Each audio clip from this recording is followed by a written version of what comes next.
Pith and substance की doctrine. Pith and substance का meaning क्या होता है? पिथ का मीनिंग होता है किसी भी चीज़ का एसेंस या फिर उसका ट्रू नेचर।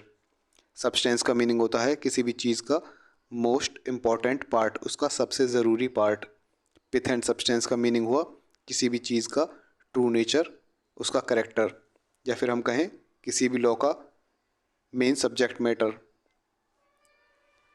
जैसे मान लीजिए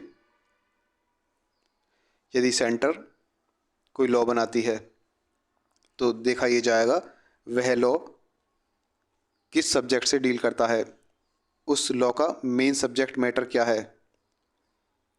यदि उसका मेन सब्जेक्ट मैटर सेंटर के अंडर आता है, मतलब उस सब्जेक्ट मैटर पे कानून बनाने की पावर सेंटर को है, सेंटर उस मेन सब्जेक्ट मैटर पे कानून बना सकता है, और यह लॉ जो है इंसिडेंटली संयोगवश किसी ऐसे मैटर को टच करता है जिस पे कानून बनाने की पावर सेंटर को नहीं है, तो इस कंडीशन में वह लॉ वैलिड माना जाएगा, क्योंकि उसका मेन सब्जेक्ट मैटर जो है वह सेंटर के अंडर आ रहा है, भले ही वह इंसिडेंटली ऐसे मैटर को टच कर रहा है जो कि उसके पावर के अंडर ना हो।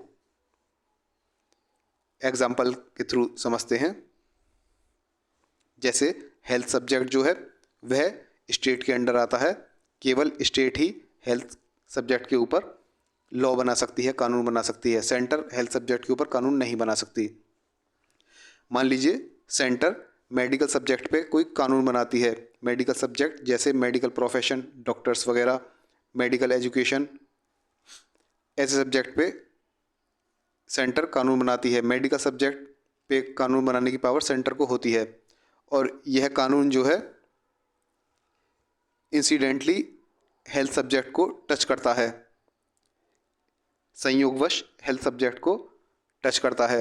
जब मेडिकल सब्जेक्ट पे हम कानून बनाएंगे तो जाने अनजाने वह हेल्थ सब्जेक्ट को तो टच करेगा ही। ऐसा तो पॉसिबल है नहीं कि मेडिकल सब्जेक्ट पे कोई कानून बने और वह हेल्थ सब्जेक्ट को टच ना करे। तो ऐसी कंडीशन में कोर्ट देखेगी कि इस कानून का पिथ एंड सब्सटेंस क्या है, इसका मेन सब्जेक्ट मैटर क्या है। कोर्ट देखेगी कि इसका main subject matter medical subject है जो कि सेंटर की कॉम्पिटेंस में आता है, सेंटर के अंडर आता है, सेंटर को इसके ऊपर कानून बनाने का अधिकार है, और यह कानून जो है मात्र इंसिडेंटली संयोगवश ही ऐसे सब्जेक्ट को टच कर रहा है, हेल्थ को टच कर रहा है जो कि सेंटर के अंडर नहीं है, जो कि स्टेट के अंडर है। तो इस कंडीशन में कोर्ट इस कानून को वैलिड मानेगी, क्योंकि इस कानून का पिथ एंड सब्सटेंस, इस कानून का मेन सब्जेक्ट मैटर जो है वह सेंटर की कॉम्पिटेंस में आ रहा है। इंट्रोडक्शन देखते हैं।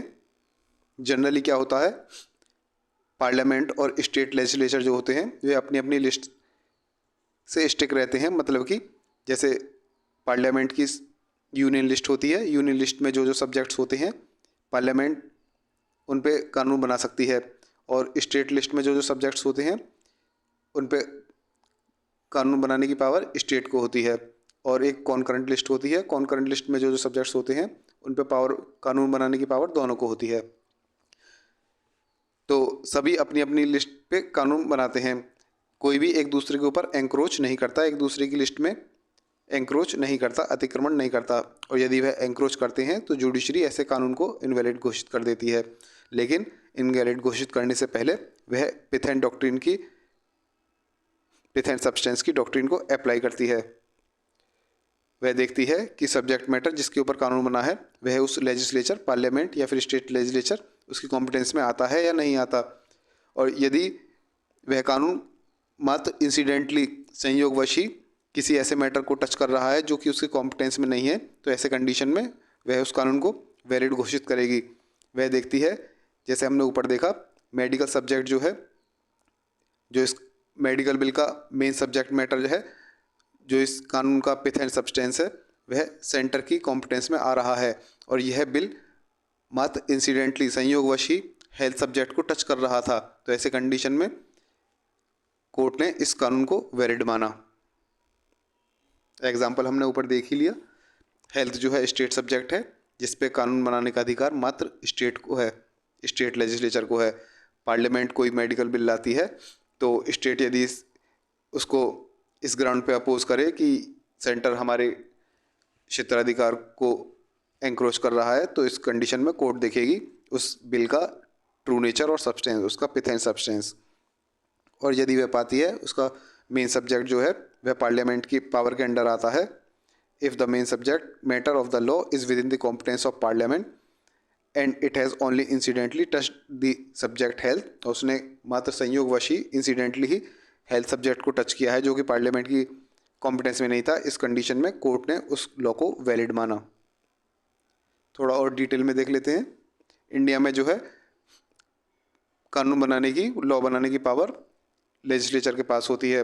पार्लियामेंट और स्टेट लेजिस्लेचर दोनों ही कानून बनाती हैं। कॉन्स्टिट्यूशन ने, संविधान ने यह लेजिस्लेटिव पावर डिवाइड की है पार्लियामेंट और स्टेट लेजिस्लेचर के बीच में बाय प्रोवाइडिंग आर्टिकल 246, और ये लिस्ट हैं union list, state list, concurrent list. इनके थ्रू पार्लियामेंट और स्टेट लेजिस्लेचर के बीच में कानून बनाने की पावर को डिवाइड किया गया है। यूनियन लिस्ट में जो सब्जेक्ट्स होते हैं वह नेशनल इंपॉर्टेंस के होते हैं, उन पे कानून केवल पार्लियामेंट ही बना सकती है। स्टेट लिस्ट में जो सब्जेक्ट्स होते हैं वह लोकल इंपॉर्टेंस के होते हैं, उनके ऊपर कानून केवल स्टेट लेजिस्लेचर ही बना सकती है। और कॉन्करेंट लिस्ट में जो सब्जेक्ट्स होते हैं उन पर कानून बनाने की पावर दोनों ही पार्लियामेंट और स्टेट लेजिस्लेचर दोनों को होती है।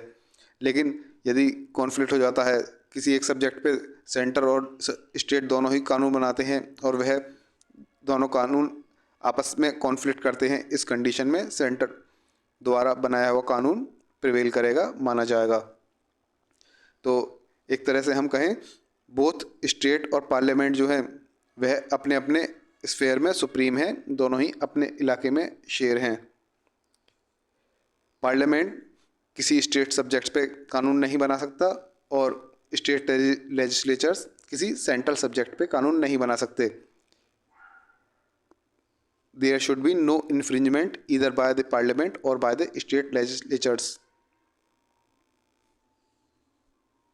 यदि कोई ऐसा कानून बनता है किसी एक के द्वारा जो दूसरे के फील्ड को एंक्रोच करता है, तो इस केस में कोर्ट देखेगी कि क्या वह लेजिस्लेचर कॉम्पिटेंट है उस कानून को बनाने के लिए। इसके लिए वह पिथ एंड सब्सटेंस देखेगी उस कानून का, उसका मेन सब्जेक्ट मैटर देखेगी। यदि उसका मेन सब्जेक्ट मैटर जो है उस लेजिस्लेचर के कॉम्पिटेंस में आता है तो वह उस कानून को वैलिड मानेगी, भले ही वह कानून इंसिडेंटली, संयोगवश किसी ऐसे मैटर को टच करता हो जो कि उसकी कॉम्पिटेंस में ना हो। एक बार और फिर बता दें, जैसे कि सेंटर ने मेडिकल बिल बनाया, मेडिकल सब्जेक्ट जो है सेंटर इस सब्जेक्ट पे बिल बना सकती है। इस बिल का, इस कानून का मेन सब्जेक्ट मैटर है, पिथ एंड सब्सटेंस है मेडिकल, और यदि यह बिल, यह कानून इंसिडेंटली, संयोगवश हेल्थ सब्जेक्ट को टच करता है जो कि सेंटर की कॉम्पिटेंस में नहीं है, स्टेट की कॉम्पिटेंस में, इस कंडीशन में कोर्ट इस कानून को वैलिड मानती है, क्योंकि इस कानून का मेन सब्जेक्ट मैटर जो है पिथ एंड सब्सटेंस सेंटर की कॉम्पिटेंस में आता है। इसका रीज़न ये है कि powers conferred on both parliament and state legislatures are bound to overlap on certain points. जो पावर दी गई है स्टेट लेजिस्लेचर्स और पार्लियामेंट को, किसी न किसी सर्टेन पॉइंट पे वह ओवरलैप करेंगे ही। ऐसा पॉसिबल नहीं है कि इनकी पावर को क्लीन कट अलग अलग कर दिया जाए। They are bound to overlap from time to time. यदि हम मेडिकल सब्जेक्ट पे बिल बनाएंगे तो वह हेल्थ सब्जेक्ट को तो ओवरलैप करेगा ही करेगा। ऐसा पॉसिबल नहीं है कि मेडिकल सब्जेक्ट पे हम बिल बनाएं और वह हेल्थ सब्जेक्ट को टच ना करे। रियल लाइफ में, प्रैक्टिकल वे में ऐसा पॉसिबल नहीं है। A whole statute cannot be declared null and void because of incidental overlaps and effects। क्योंकि यह एक दूसरे से इंसिडेंटली ओवरलैप कर रहे हैं, इस बेसिस पे पूरे का पूरा स्टैट्यूट ही नल एंड वॉइड घोषित नहीं किया जा सकता। यह डॉक्ट्रिन जो है फ्लेक्सिबिलिटी अलाउ करती है, लचीलापन अलाउ करती है। यह डॉक्ट्रिन आई कहाँ से थी? यह डॉक्ट्रिन सबसे पहले एक्नॉलेज की गई थी कैनेडियन कॉन्स्टिट्यूशन में, कनाडा के कॉन्स्टिट्यूशन में। इंडिया में यह सबसे पहले अडॉप्ट की गई आज़ादी से पहले, गवर्नमेंट ऑफ इंडिया एक्ट 1935 में। केस लॉ लिखना हो तो Prafulla versus bank of commerce. इस केस में हुआ क्या था, स्टेट ने एक लॉ बनाया मनी लैंडिंग के ऊपर। पैसे जो उधार देते हैं। मनी लेंडिंग जो है एक स्टेट सब्जेक्ट है, स्टेट को अधिकार है मनी लेंडिंग के ऊपर कानून बनाने का, और यह कानून इंसिडेंटली टच कर रहा था प्रॉमिसरी नोट को। प्रॉमिसरी नोट जो है वह एक सेंट्रल सब्जेक्ट है, इसके ऊपर स्टेट कानून नहीं बना सकती, इसके ऊपर केवल सेंटर ही कानून बना सकती है।